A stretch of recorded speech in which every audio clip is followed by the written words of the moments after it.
राजकारण असो वा जनतेच्या समस्या, प्रत्येक क्षणावर लक्ष ठेवणारा एकच चॅनल, महाराष्ट्र लाईव्ह न्यूज।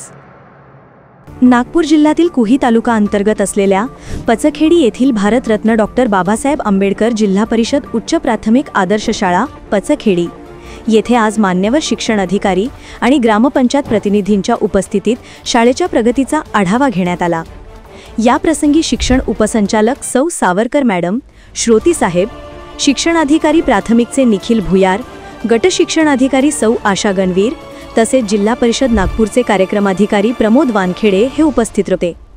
मान्यवरांनी शाळेतील भौतिक सुविधा, डिजिटल वर्गखोली, संगणक कक्ष, वर्गखोली बांधकाम कार्य तसेच खेळाच्या मैदानाची पाहणी करून समाधान व्यक्त केले। यावेळी ग्रामपंचायत प्रशासन, मुख्याध्यापक तसेच शाळा व्यवस्थापन समिती यांच्यासोबत सुसंवाद साधून शैक्षणिक गुणवत्ता उंचावण्यासाठी आवश्यक सूचना देण्यात आल्या।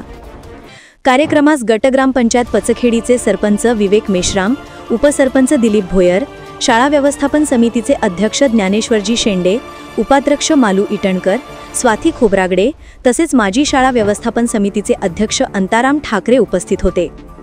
कार्यक्रमाचे प्रास्ताविक गट शिक्षण अधिकारी आशा गणवीर यांनी केले, तर केंद्रप्रमुख मनोज बोरकर यांनी मार्गदर्शनपर विचार मांडले। मुख्याध्यापक गोद्रू दहिलकर यांनी कार्यक्रमाचे उत्कृष्ट सूत्रसंचालन केले, तर आभार प्रदर्शन अंताराम ठाकरे यांनी केले। राजहंस शेंडे, विदर्भ प्रतिनिधी, नागपूर।